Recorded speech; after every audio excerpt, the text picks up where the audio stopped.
নমস্কার, এনকেটিভি বাংলার পুজোর আড্ডায় আপনাদের সকলকে স্বাগত। এনকেটিভি বাংলায় রয়েছে আমি শুভেন্দু এবং আমার সঙ্গে রয়েছেন আমার সহকর্মী অভিনন্দা রয়েছে।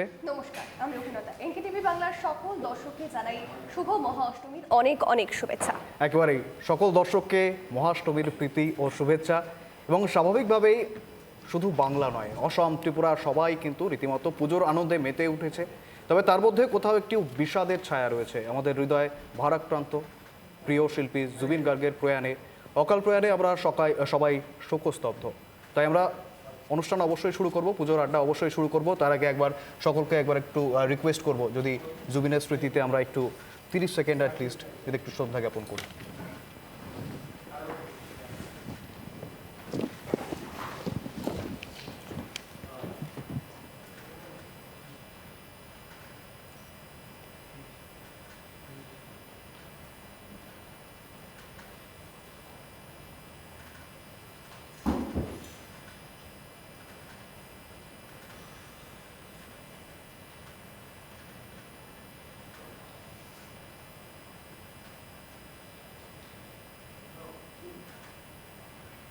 Thank you.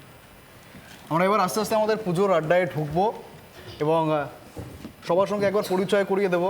এক ঝাঁক গুণী শিল্পী রয়েছেন আমাদের সঙ্গে। আজ আমি সবার সঙ্গে একে একে পরিচয় করাবো। আমার সঙ্গে রয়েছেন একেবারে অভিলাষা চক্রবর্তী রয়েছে, আমার সঙ্গে রয়েছেন সঞ্চিতা সান্যাল, আমার সঙ্গে রয়েছেন সম্রাট বিশ্বাস রয়েছেন এবং প্রলয় রায় রয়েছেন। আমি সবার কাছে আসবো, তবে যেহেতু আমরা প্রথমে একেবারে জুবিনের প্রসঙ্গে ঢুকলাম, আমরা সকলেই আমাদের হৃদয়ের কোণে জায়গা করে রয়েছেন জুবিন, এবং স্বাভাবিকভাবে তার অকাল প্রয়াণে আমরা সবাই শোকস্তব্ধ। তাই প্রথমে যদি আমরা জুবিনের গান দিয়ে শুরু না করি ঠিক মানায় না। এবং আমি একবারেই যাব প্রথমে একবার অভিলাষার কাছে। অভিলাষা, কি শোনাবে? আমি আজ আউখি জুনমুর ওনার সিস্টারের সাথে ওনার ফার্স্ট গান ছিলেন এটা, তো এটাই গাওয়ার চেষ্টা করছি। বেশ।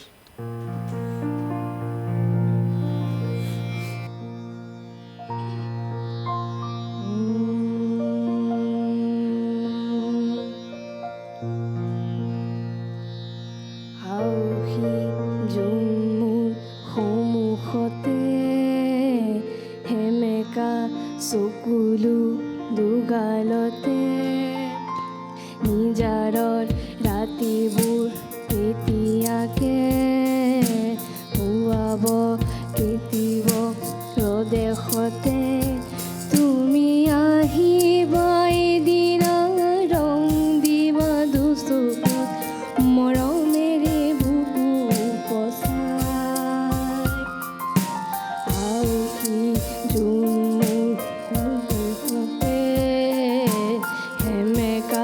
চকুলো দুগালতে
সুন্দর সুন্দর, অনেক ধন্যবাদ তোমায় অভিলাষা। এবং অভিলাষাকে এত সুন্দর করে যারা সঙ্গত দিলেন তাদের যদি একবার পরিচয় না করিয়ে দিই খুব অন্যায় হবে।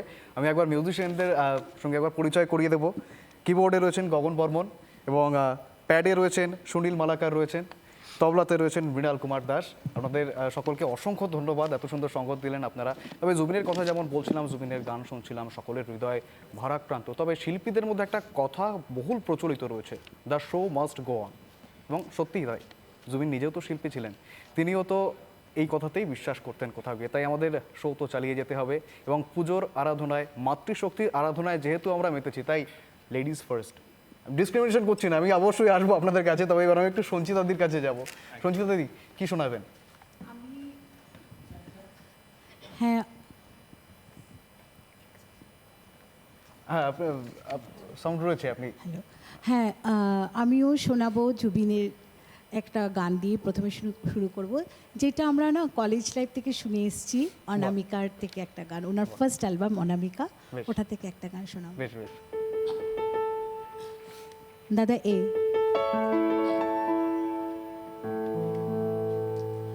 মনোর নিজানো জুনা কাশিলে তোমার মরম খুবা খানিলো হঠাতে শুকালে পোহৰৰ ফুলনি নীলিমাৰ মাজতো নাথাকা যে তুমি নাহিবা বেদনা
জীবন খুরভি তোমার মাঝতে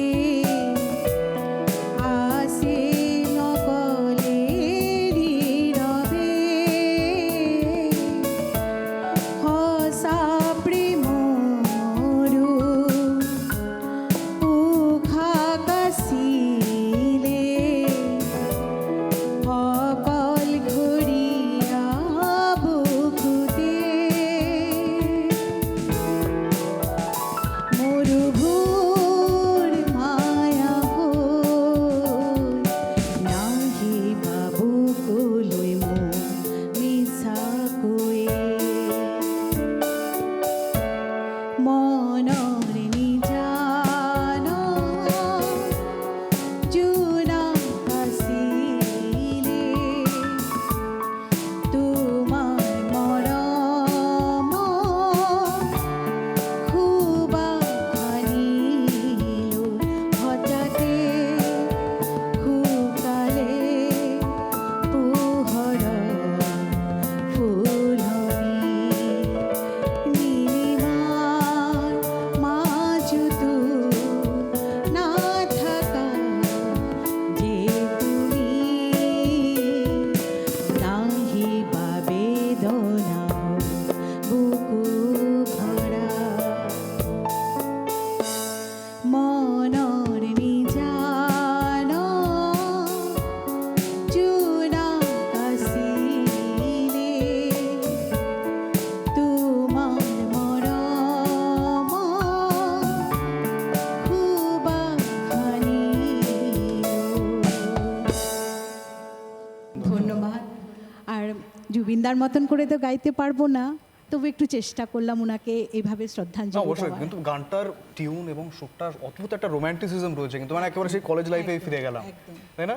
এবং কলেজ লাইফের কথা থেকে মনে পড়লো স্বাভাবিকভাবে কলেজ জীবনে বা তার থেকে একটু যদি পিছনে ফিরে যাই, আমাদের পুজো যেরকম ছিল স্বাভাবিকভাবেই মায়ের আঁচল ধরে ওই মণ্ডপে মণ্ডপে যাওয়া, অঞ্জলি দেওয়া, পুষ্পাঞ্জলি দেওয়া, এবং তারপরে মায়ের হাতের লুচি আলুর দম একেবারে পেট পুড়ে খাওয়া, এবং এইগুলোই কিন্তু ছিল। এখন না, প্রচন্ড আর মিস সেই করি। প্রসঙ্গে না একটা কথা খুব মনে পড়ছে, সেটা হচ্ছে অষ্টমী দিন অঞ্জলি হ্যাঁ দেওয়া। একেবারে আর অষ্টমী সেই হলুদ শাড়ি পরে অষ্টমী দিন অঞ্জলি দেওয়া, আর একটু চোখে চোখে কারোর দিকে একটু তাকানো, ওইগুলো যেন ওই খুব মানে এই জেনারেশনে ওইগুলো ঠিক মিস করা যায়। একেবারে কারণ- মনে হয় কেমন ছিল পুজো? ওদিকে actually কি একদমই হয়, ঠিক মাঝখানে আমি দিদি বলছি, যেরকম বললো সেরকমই ছিল অঞ্জলি দিতে যাওয়ার সময়, ঠিক ওই রকম ব্যাপার, ওই চোখে চোখে হলুদ শাড়ি পরে অঞ্জলি মাস্ট দিতেই হবে, বান্ধবীদের সঙ্গে সবার একদম। সঙ্গে একটা আগে থেকে প্ল্যানিং, এরপর কি জামা কাপড় পরবো বা কিছু, ঠিক এরকমই দিদিরও তো নিশ্চয়ই তাই ছিল। একদম। আর সেটা সাথে কি ছিল জানো তো, কটা জামা হলো পুজো, একদম কটা জামা হলো কাউন্ট করতাম, আর কে কটা পুজো দেখেছে একদম। ওটা আমরা কাউন্ট করতাম। আর মানে বলতে পারি না এখনও সেটা আছে, কিন্তু এখনও কিন্তু হয়তো প্রকাশ করি না, কারণ একটু বড় হয়ে গেছি আর লজ্জাও করে বলতে যে এখন এই বয়সে এসে কটা পুজো দেখেছি, কিন্তু আমি এখনও কাউন্ট করি। যেরকম গতকাল আমাদের একটা প্রোগ্রাম ছিল, তারপরে আমি একটা পুজো দেখতে পেরেছি, সেকেন্ড পুজোটাতে নামতে পারিনি, তো আমার মনে মনে একটু দুঃখ থেকে গেছে যে আমি একটাই পুজো দেখলাম আজকে। হ্যাঁ, এই বিষয়টি তো হতেই থাকে, বয়স বাড়ুক বা কমুক, সেই ছোটবেলার থেকে যে হয়ে আসছে হ্যাঁ, ছেলে ক্রমাগত। মানুষ এটা তো থেকেই যায় না একদম। ভেতরে কোথাও না কোথাও। একদমই তাই, শুধুমাত্র- প্রলয়দা কিছু একটা বলছেন। হ্যাঁ বলছিলাম, ওই যে বললো যে সঞ্চিতা বললো যে ওই মণ্ডপে গিয়ে চোখাচোখির ব্যাপারটা, ওটা আগে ছিল, এখন নেই কিন্তু। তাহলে এখন নেই কেন বলছেন? এখন নেই মানে ব্যাপারটা কি হচ্ছে, আমরা যখন ছোট ছিলাম ওই সময়টা এই ব্যাপারটা কিন্তু লুকিয়ে হতো, আজকের দিনে কিন্তু প্রকাশ্যে হচ্ছে। মা বাবা জানছে যে আমার মেয়েটা বা আমার ছেলেটা ওই মেয়েটাকে ভালোবাসে, আমরা বলতে পারতাম না। আমাদের সময় হতো ভালোবাসার ব্যাপারটা বাড়িতে জানবে, তার আগে তো মেয়ের দাদা পেটাই দিবে। আজকে সেটা হয় না, আজকে একদম প্রকাশ্যে হচ্ছে। এবার অঞ্জন দত্ত সেই গানটা মনে পড়ে যাচ্ছে, রঞ্জনা আমি আর না, একদম, তবে একদম, আমি রঞ্জনা আমি বলবো যে রাসনা। ছেলেরা যেরকম ভাবতো বা ভাবে যে গিয়ে নতুন কারোর সঙ্গে দেখা হবে একদম সেজে গুজে, সেরকম ভাবে যারা সিঙ্গেল, আমি তাদের কথা বলছি, তারা তো মনে মনে ওরকম একটা প্ল্যান থাকে। সিঙ্গেলদের মিঙ্গেল হওয়ার একটা মানে খুব বড় সুযোগ ছিল এই দুর্গাপুজো। অষ্টমী, অঞ্জলি, তার পাশাপাশি সরস্বতী পুজো, এই দিনগুলো তো এই সমস্ত চিন্তা মানে ভাবনা থাকে। কিছু প্রেম ছিল এই পুজোতে শুরু হয়ে পুজোতেই শেষ, একদম। কিছুটা গিয়ে আবার সরস্বতী পুজো, আর কিছুটা হয়তো অনেকটা দিন থেকে যেত আর কি। প্রেম থাকুক না থাকুক স্মৃতি তো থাকবে, আমাদের আড্ডাও থাকবে। 100 আমি একেবারে আড্ডার প্রসঙ্গে আসলাম, আমি সম্রাটের কাছে যাব একবার। সম্রাট বলছিল আমার তখন মান্নাদের একটা গান শোনাবে, একেবারে কোন?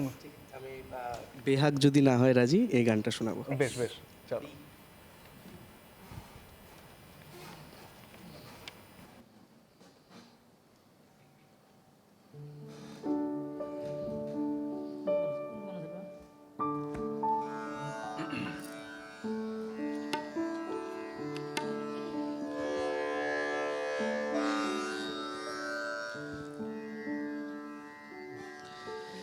বেহাগ যদি না হয় রাজি, বসন্ত যদি না আসে, এই আসরে ইমন তুমি থাকো বন্ধু আমার পাশে। বেহাগ যদি না হয় রাজি, বসন্ত যদি না আসে, এই আসরে মন তুমি থাকো বন্ধু আমার পাশে। বেহাগ যদি না হয় রাজি, বসন্ত যদি না আসে, এই আসরে মন তুমি থাকো বন্ধু আমার পাশে।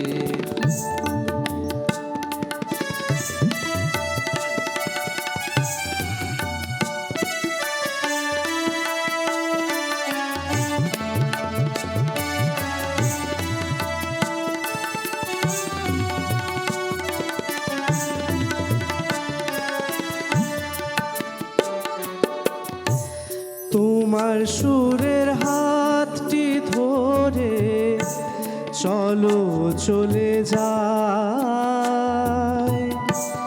যেখানেতে আনন্দরা বাজে গো সদাই। তোমার সুরের হাতটি ধরে চলো চলে যাই, যেখানেতে আনন্দরা বাজে গো সদাই।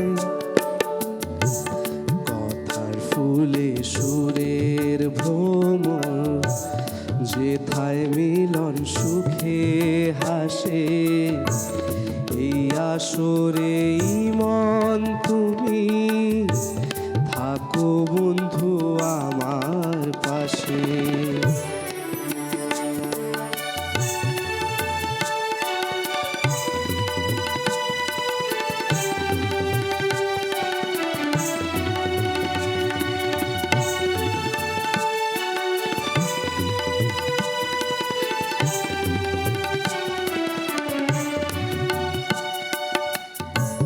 চোখের দেখা যাক ফুরিয়ে, ক্ষতি কিছু নাই, স্বপ্ন দেখার নাই সীমানা, দেখে যাব তাই। চোখের দেখা যাক ফুরিয়ে, ক্ষতি কিছু নাই, স্বপ্ন দেখার নাই সীমানা, দেখে যাব তাই। ভালোবাসায় শিখেছে মন, তাই তো শুধুই ভালোবাসে, এই আসরে মন তুমি থাকো বন্ধু আমার পাশে। বেহাগ যদি না হয় রাজি, বসন্ত যদি না আসে, এই আসরে মন তুমি থাকো বন্ধু আমার পাশে। বেহাগ বেহাগ যদি না হয় রাজি, বসন যদি না আসে, এই আসরে ইমন তুমি থাকো বন্ধু আমার পাশে। ধন্যবাদ। একেবারে আসর কিন্তু একেবারে জমে উঠেছে। আমি একটু আগে প্রলয়দার সঙ্গে কথা বলতে গিয়ে তখন জানতে পারলাম আপনার একবার সুযোগ হয়েছিল তার বাজানো সেই হারমোনিয়াম আপনি বাজিয়েছিলেন, সেই একদম। গল্পটা যদি একবার একটু বলেন। সত্যি কথা, অ্যাকচুয়ালি আমরা রবীন্দ্র সদনে একটা অনুষ্ঠান করতে গেছিলাম কলকাতায়। সেই অনুষ্ঠানে রবীন্দ্র সদনে যে হারমোনিয়ামটা রাখা আছে, মানে যত বড় শিল্পীরা ছিলেন সেই সময়কার, প্রত্যেকেই ওই হারমোনিয়াম বাজিয়ে গান করতেন। আমার সৌভাগ্য হয়েছিল সেই হারমোনিয়ামটাও সেদিন ওখানে ছিল, আমি ওটা বাজিয়েছি। আমার সৌভাগ্য যেটা ওই মান্না দে বা যারা ছিলেন ওই সময়কার সবাই ওই হারমোনিয়ামতে গান করেছে, আমিও সুযোগ পেয়েছি। এটা অনেক বড় ব্যাপার আমার জন্য ব্যক্তিগতভাবে। একেবারে আজকে কিন্তু হারমোনিয়ামও আছে, একেবারে আসরও আছে, এটা হয়ে যাক। কি শোনাবেন? একটু শরতের গান শোনাই। জুবিনদার গান তো শুনলাম, ভারাক্রান্ত মন যদিও, কিন্তু শো মাস্ট গো না। একদম একদম। আজ শরতে সকাল সুখে মাখলো রোদের রেণু, আজ শরতে সকাল সুখে মাখলো রোদের রেণু, বনের আকাশ বনে আঁকে স্বপ্নের রামধেনু, আজ শরতে সকাল সুখে মাখলো রোদের রেণু, বনের আকাশ বনে আঁকে স্বপ্নের রামধেনু, বাজলো তোমার আলোর বেণু, বাজলো তোমার আলোর বেণু।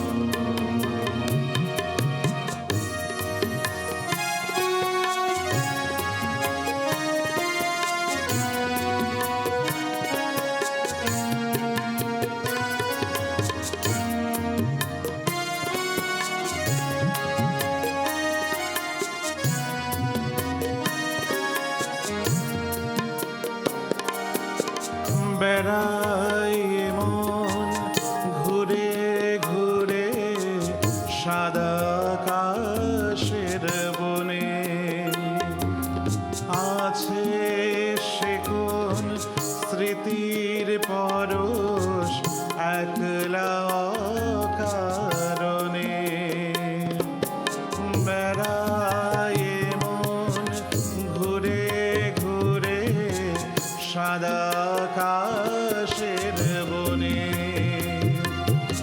আছে সে কোন স্মৃতির পরশ একলা কারণে, উদাস পাগল সমীরণে উড়লো এ মোর তরি, বাজলো তোমার আলোর বেণু, বাজলো তোমার আলোর বেণু।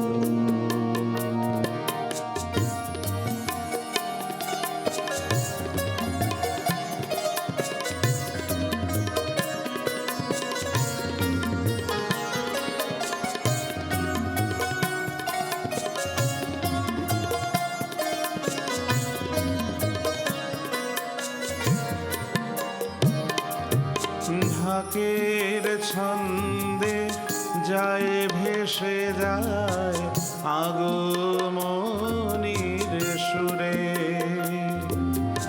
উদাস ছেড়ে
গান দাদা আমাদের শোনালো।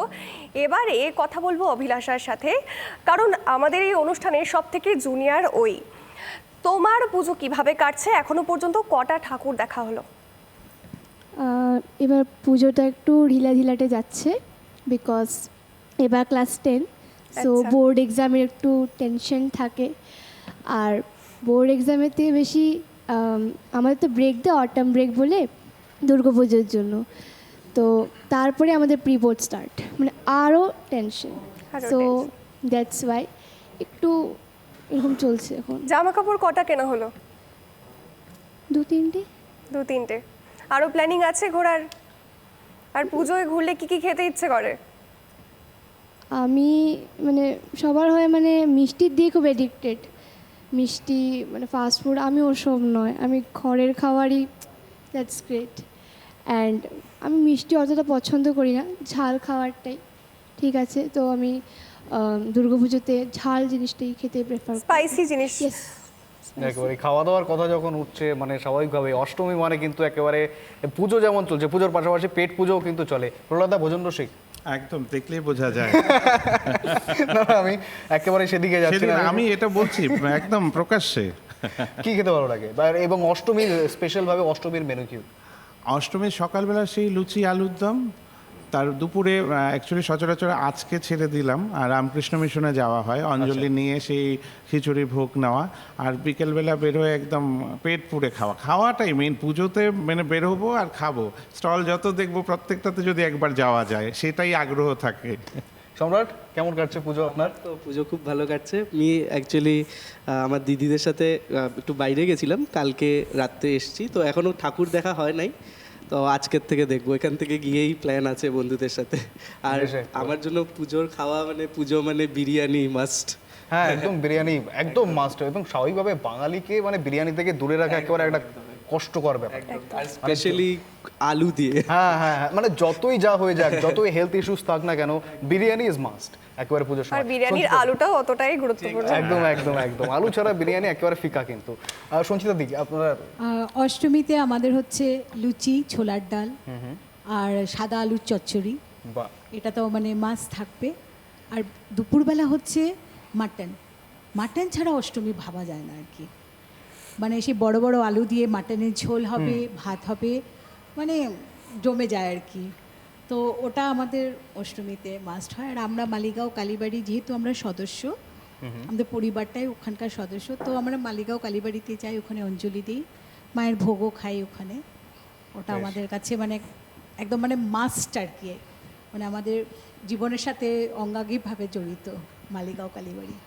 বেশ, একেবারেই পুজো তো রয়েছে, এবার একটু পুজোর গান শোনা যায়। একবারে প্রহ্লাদা তো একবারে মুড সেট করে দিয়েছেন শারদের সময় একবারে। আমি একটু পুজোর গান শুনবো। সঞ্চিতা দি, আপনার থেকেই শুরু করি, কি শোনাবেন বলুন? আমি খুব ট্রেন্ডি একটা গান গাইছি, এখন খুব চলছে, হেইলোগিরি শুনলো খবর। বেশ।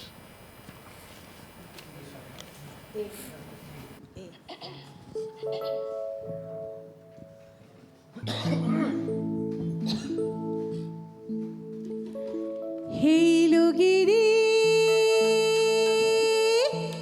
শুনলো খবর,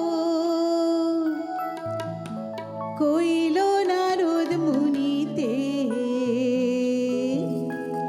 আইলো আমার প্রাণলো আবার আইলো মা বাড়িতে, আইলো আমার প্রাণলো আবার আইলো মা বাড়িতে। হেইলোগিরি শুনলো খবর, হেইলোগিরি শুনলো খবর, হইল নারদ মুনিতে, আইলো আমার প্রাণলো আবার আইলো মা বাড়িতে, আইলো আমার প্রাণলো আবার আইলো মা বাড়িতে।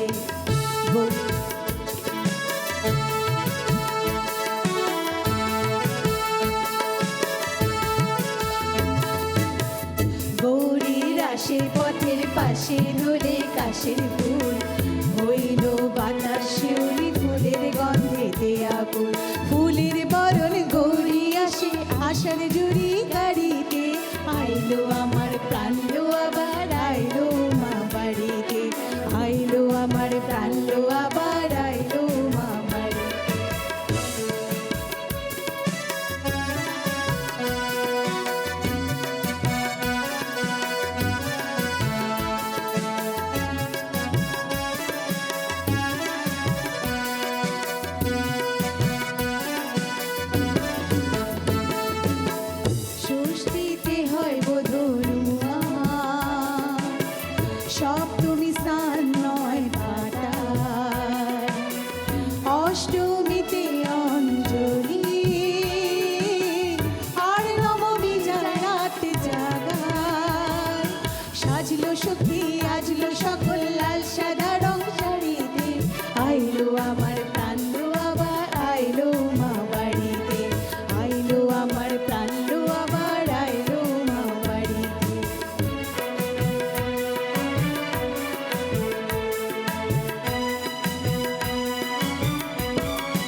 চিত্তে উচ্চাটন পরাণের গৌরী আমার থাকবে আরো কতক্ষণ বিষাদের মন ছুঁয়ে নীলাকাশ শরতে বলে যায় আসছে বছর আবার হবে ফের আর কটা দিন থাকলো মা বাংলা জোড়া বাড়িতে আইলো আমার প্রাণলো আবার আইলো মা বাড়িতে আইলো আমার প্রাণলো আবার আইলো মা বাড়িতে আইলো আমার প্রাণলো আবার আইলো মা বাড়িতে আইলো আমার প্রাণলো আবার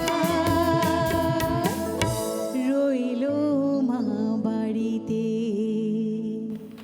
একেবারে আইলো উমা বাড়িতে, এবং মা তো আসেন এই কটা দিনের জন্য, ঘুরতেই আসেন।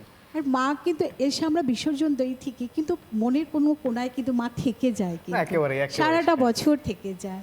একেবারে সেটাই থেকে যায়। এবং স্বাভাবিকভাবে যেমনটা বলছিলাম, মা এলেন বাড়িতে, এবং আমরাও কিন্তু তিনি যেমন ঘুরতে আসেন, আমরাও অনেকে আছে আমরা যারা পুজোতে, আমরা যেখানে বড় হয়েছি, যেখানে বেড়ে উঠেছি, সেই জায়গার পুজো উপভোগ করি, আশেপাশে ঘুরি অবশ্যই। এবার অনেকে কিন্তু আবার বাইরে বেরোতে চলে যায়, অনেক বেরিয়ে চলে আসেন, মানে পুজোর ছুটি হয়তো পান না তারা অন্যান্য সময়। তো অভিনন্দনের কাছে আমি একবার জানবো, মানে কোথায় ঠিক পুজো ভালো লাগে, মানে যেখানে বড় হয়েছি বন্ধুদের সঙ্গে অবশ্যই, সেখানে পুজো, নাকি সবসময়। বাইরে গিয়ে? সব সময় নিজের জায়গায় পুজো কাটানো মানে আলাদাই। নিজেদের পরিচিত লোকজন চারিপাশে থাকে, ছোটবেলা থেকে যাদের সাথে বেড়ে ওঠা সেই বন্ধু বান্ধব, তাদের সাথে ঘোরা, সমস্ত রকম প্ল্যানিং। তো দিদির কাছে আরেকটি প্রশ্ন আমার রয়েছে, যে সেই সময় মানে তুমি যখন ছোট ছিলে সেই সময়ের পুজো আর এই সময়ের পুজোর মধ্যে কি তফাৎ মনে হয়, কি মিস করো? মিস যেটা করি, আগে না আমাদের মধ্যে একটা ক্রেজ ছিল যে পুজো আসছে, আমরা ঠিক আগস্ট মাস থেকে কালেক্ট করতাম পুজো বার্ষিকীর লেখাগুলো, বইগুলো, কিশোর ভারতী, শুকতারা, আনন্দমেলা। আজকের প্রজন্মে আমি একজন শিক্ষিকা, আমি ফ্যাকাল্টি হায়ার সেকেন্ডারি স্কুলে আমি চাকরি করি, কিন্তু আমি এখন এই প্রজন্মের কাছে দেখছি বই পড়াটা ওদের কাছে কিন্তু মানে একটা মানে ওরা অনেকে জানেই না হয়তো কি বই বেরোয়, কি বই পড়তে হয়, ওরা জানে না। ওদের মধ্যে বই পড়ার একটা নেশাটা একদমই নেই, যেটা আমাদের খুব ছিল। আমরা কালেক্ট করতে, ইভেন আমি এখনও পড়ি আনন্দলোক, আনন্দমেলা, কিশোর ভারতী, এখানে শুকতারা, একটা সব কথা রকমের। বলবো, অ্যাকচুয়ালি এটার জন্য দায়ী কিন্তু আমরা, প্রযুক্তি। আজকাল যেটা আমরা নতুন প্রজন্মকে বলছি যে বই পড়ে না, যেটা বললি সঞ্চিতা, আমি এটার মাঝখানের কথাটা বলি। আমি একটা স্কুলে চাকরি করি, আমার বাচ্চাগুলো বই পড়ে না, ইভেন আমার ছেলেও বই দেখে না, সারাক্ষণ মোবাইল। আর বিশেষ করে করোনা পরিস্থিতির পর থেকে মোবাইলটা এতখানি হয়েছে যে বই পড়ার, আর মোবাইলটা ঘাটলেই তো সব পেয়ে যাচ্ছে, বই কেন পড়বো, এই একটা টেন্ডেন্সি আমাদের মধ্যে হয়ে গেছে। এই মোবাইলটার জন্য আমরা পিছিয়ে যাচ্ছি অনেকটা। কিন্তু আমরা বলছি প্রযুক্তির সঙ্গে আগে বাড়ছি মোবাইলটা, কিন্তু অনেক কিছু পিছিয়েও যাচ্ছি। না, একেবারে আমরা সেই রচনা লিখতাম, মনে আছে ছোটবেলায়, বিজ্ঞান আশীর্বাদ না অভিশাপ। হ্যাঁ, ওই যে একবারে সেরকমই একটা গরু পরিস্থিতি। রচনা শিখে গেছি বলে হেডমাস্টারের জায়গায় গরু রচনাটাই লিখছি, ওরকম গল্প ছিল এক সময়। আজকে কিন্তু সেটা নেই। রচনা বলতে গেলে ওই গুগলে সার্চ করবে কি লিখে দিচ্ছে। ঠিক।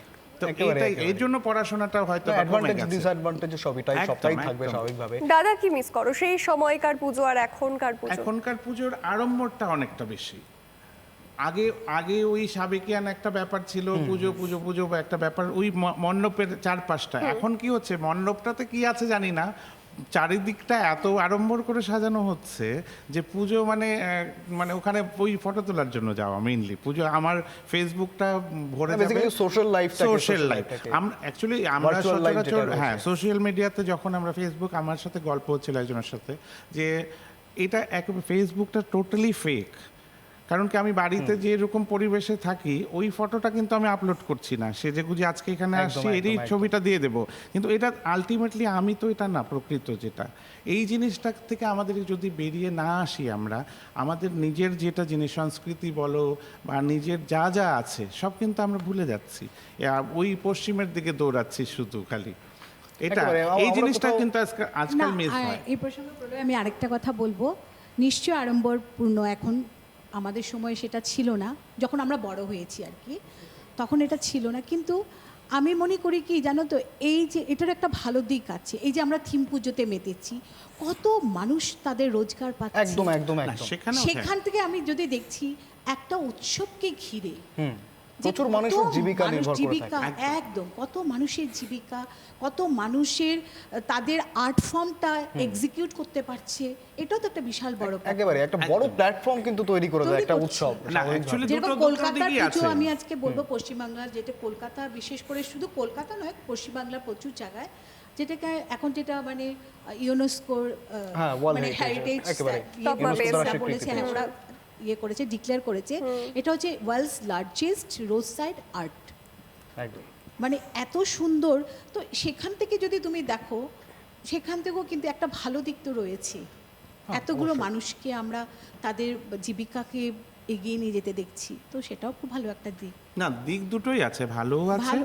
খারাপ, অবশ্যই। দুটো দিকই। প্রদীপের তলায় অন্ধকার তো এখন থাকবেই। কোনটা আমরা নেব সেটা হ্যাঁ, এখন হচ্ছে নেওয়াটা তার থেকে আমাদের ভালো উপর। প্রদীপের তলায় তো জিনিসটাও অন্ধকার থাকে এবং একদম। আমাদের আলোটাই বেছে নিতে হবে স্বাভাবিকভাবে। 100 বার সেটাই।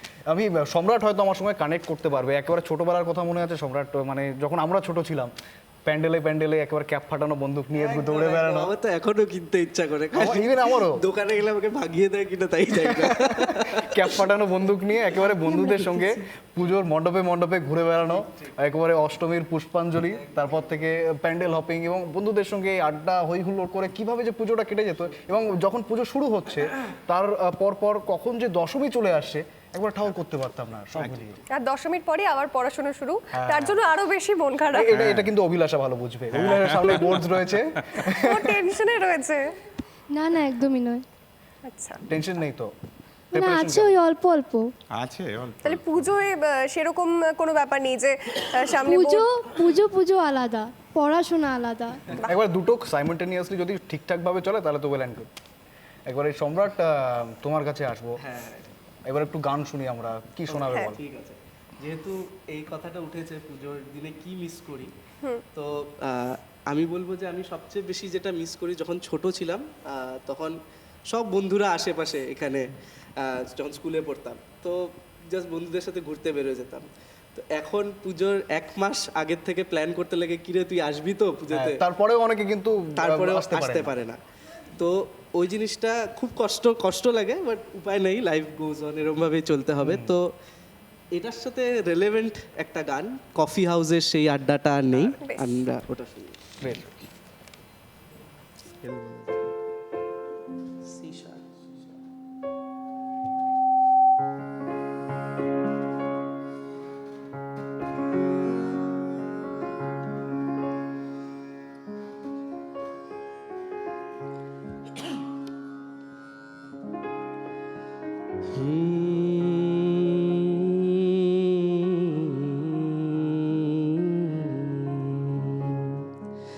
কফি হাউসের সেই আড্ডাটা আজ আর নেই, আজ আর নেই। কফি হাউসের সেই আড্ডাটা আজ আর নেই, আজ আর নেই। কোথায় হারিয়ে গেল সোনালি বিকেলগুলো সেই আজ আর নেই। লা লা লা লা লা লা লা লা লা লা লা লা লা লা লা।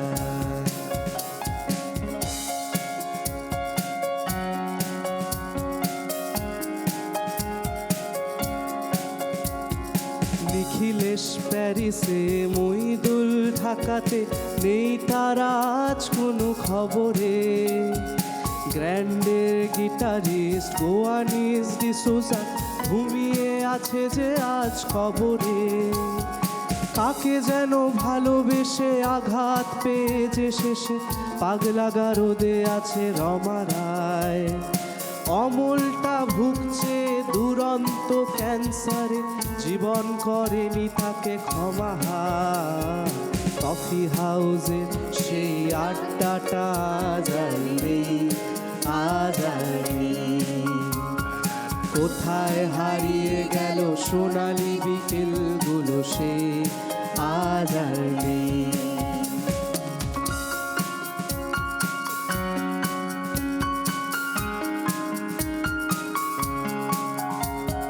সুজাতাই আজ শুধু সবচেয়ে সুখে আছে, শুনেছি তো লাখপতি স্বামী তার। হিরে আর জহরতে আগাগোড়া মোরাসে, গাড়ি বাড়ি সব কিছু দামি তার। কাজের ছেলে নিখিলেশ সান্যাল বিজ্ঞাপনের ছবি আঁকতো, আর চোখ ভরা কথা নিয়ে নির্বাক শ্রোতা হয়ে ডিসুজাটা বসে শুধু থাকতো। ও কফি হাউসের সেই আড্ডাটা আজ আর নেই, আজ আর নেই। লা লা লা লা লা লা লা লা লা লা লা লা লা লা লা।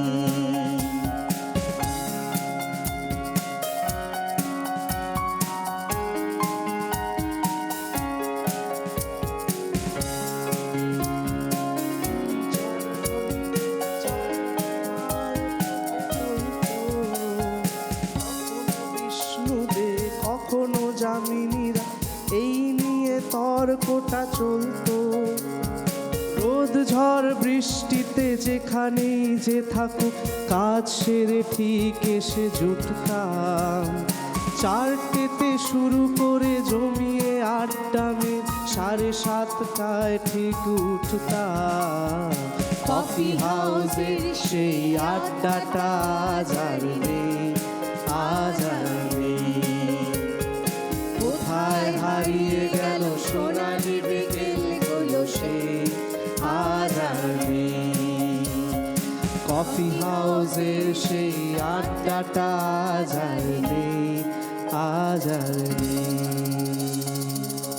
সত্যি সেই আড্ডাগুলো আর নেই, মানে যেমনটা গানের লিরিক্সেই রয়েছে, নিখিলেশ প্যারিসে, মহিদুল ঢাকাতে। আমারও বন্ধু বান্ধবরাও মানে কেউ কোথাও হায়দ্রাবাদ রয়েছে, কেউ রাজস্থান রয়েছে, আর পুজোতে সেই একভাবে একসঙ্গে আর ঘোরা হয় না, এবং সেই একসঙ্গে প্যান্ডেল হপিং খুব মিস করি বিষয়গুলোকে।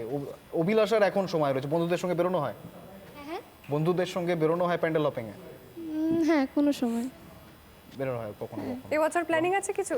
না এবছর কারণ এবছর তোমার সাথে বন্ধুদেরও পরীক্ষার প্রিপারেশন। একেবারেই। এবার পুজোর সময় কখনো বাইরে কাটানো হয়েছে? পুজোর সময় বাইরে না এখনো পর্যন্ত হয়নি, এখানে। মানে পুজোতে ঘুরতে যাওয়াটা প্রেফার করেন নাকি এখানে থেকে? সঞ্চিতা দি। আমার দুটোই মিলেমিশে চলে, আর কারণ আমি ঘুরতে খুব ভালোবাসি, আমি ট্রেকিং করি। তো যদিও আমার চেহারাটা দেখে কেউ বিশ্বাস করতে একটু অসুবিধে বোধ করে যে আমি ট্রেকিং, ডোন্ট জাজ আ বুক বাই ইটস কভার। হ্যাঁ একদম, যে মুখ মানে মলার দেখে বুককে বইকে জাজ করো না। তো খুব ভালোবাসি, তো আমরা সুযোগ পেলে ঘুরতে চলে যাই। তো যেহেতু আমি বললাম যেটা আমরা মালিগাঁও কালীবাড়ির সাথে খুবভাবে যুক্ত, সেই জন্য অনেক সময় কি হয় পুজোর এই 4টে দিন বাদ দিয়ে আমরা ঘোরাটাকে মানে প্ল্যান করি আর কি। কারণ ওই 4টে দিন ওই মায়ের সামনে না থাকলে যেন খুব কষ্ট হয়, আর সেই তো 4টে দিনের জন্য না। প্রলয়দা, ঘুরতে যাওয়া হয় নাকি মানে এখানেই থেকে পুজো উপভোগ করতে বেশি পছন্দ পুজোতে করেন? কি হয় সচরাচর অষ্টমী অবধি তো অনুষ্ঠানই থাকে, প্রত্যেক দিনই অনুষ্ঠান কোথাও না কোথাও হচ্ছে। হয়তো বা আমি যাচ্ছি বা আমার টিম স্বরলিপি যাচ্ছে, তো এই সুবাদে কি হয় পুজোর সময় গুয়াহাটির বাইরে যাওয়া হয় না। আর বিশেষ করে কখনো যদি কোনো অনুষ্ঠান বাইরে হয় তেমন করে যে অনুষ্ঠান করার জন্যই যাওয়া হয়, পুজো ঘুরতে যাব বলে তেমন করে যাওয়া হয় না হ্যাঁ সত্যিকারে। এটা ঠিক, কিন্তু মানে যেহেতু আমাদের চতুর্থী থেকে প্রোগ্রাম থাকে, এবছরও ছিল, তো জুবিনদার না থাকাতে আমরা সবাই এবার অনেক প্রোগ্রামগুলোই আমরা সবাই অনেক cancel করে অনুষ্ঠানে দিয়েছি, আমরা বাতিল করে সবগুলো। দিয়েছি। তো মানে আমার তো নবমী অবধিই ছিল, তো এরকমই থাকে, মানে প্রোগ্রাম করে আবার ঘুরতে চলে যায়, দুটো ঠাকুর দেখে আসি, ওরকম করেই। একেবারেই তাই। এই বছরটা অন্যান্য বছর থেকে একেবারেই আলাদা, তার কারণ শোকাস্তব্ধ গোটা ভারতবর্ষের মানুষ, শুধুমাত্র আসাম নয়, গোটা ভারতবর্ষের মানুষের আমি তো মধ্যে। ভারতবর্ষ বলবো না, আমি বলবো সমগ্র বিশ্ব। অবশ্যই বিশ্ব অবশ্যই জুড়ে। ভারতবর্ষ কারণ বলা আমি ভুল, সমগ্র হঠাৎ বিশ্বের। করে ফেসবুক স্ক্রল করতে গিয়ে দেখলাম যে বাইরের দেশের এক মিউজিশিয়ানরা পর্যন্ত জুবিনদার তাকে tribute মায়াবিনী দিয়েছেন একেবারে। বাজাচ্ছে, তো ওটা ভীষণভাবে মানে টাচ করে যায়। মানে একেবারে এটা কিন্তু একটা প্রাপ্তি, মানে একজন তার শিল্পীর মৃত্যু দেখিয়ে দিয়ে প্রাপ্তি। একেবারে সবাই কিন্তু স্বপ্ন দেখে যে এরকম একটা একদম। জনজোয়ার, বা স্বাভাবিকভাবে তিনি যেটা করে দেখিয়ে গিয়েছেন লার্জার এই দ্যান লাইফ, ভালোবাসাটা প্রত্যেক শিল্পীর কাম্য, কিন্তু সবার জোটে সবাই না। কিন্তু না, ভালোবাসতে হবে সবাই তো, জুবিন খান, ভালোবাসতে একেবারে। হবে, ভালোবাসলেই আমি ভালোবাসা পাবো। আমি ভালোবাসতে পারি না যখন, আমাকে কেন ভালোবাসবে? একবার আমি ওনার অনেকগুলো ভিডিও দেখছিলাম, মানে একবারে রাস্তার ধারে তিনি কোনো হোটেলে বসে একদম। খাচ্ছেন, একদম মানে সাধারণ জীবন সাধারণ যাপন জীবন প্রত্যেকের সময় একদম ছোট থেকে শুরু মানে করে উনি শিখিয়ে আট গেছে থেকে 80। আত্ম অহংকারকে বাদ দিয়ে যদি চলতে পারো, তাহলে হয়তো এইভাবেই হয়তো জনসাধারণ তোমাকে ভালোবাসবে। একেবারে মানে এটা সাফল্যের নিজে সেই থেকে শিখরে শিখরে, পৌঁছে একদম। এবং এইভাবে যে মাটি আঁকড়ে থাকা যায়, ওনাকে না দেখলে সত্যি আমি ওনার থেকে আমরা যদি এই জিনিসটা শিখতে পারি, আজকের প্রজন্মকে আমি বলবো, অভিলাষাকে বলবো যে এই জিনিসটা শেখো তোমরা, যে সবাইকে ভালোবাসতে সবার মতো করে, তবে আমাকে ভালোবাসবে সবাই। আর একদম মানে হ্যাঁ, মাটি আঁকড়ে ধরে, যেটা মানে হ্যাঁ। মাটির সঙ্গে মিশে থাকাটা খুব দরকার।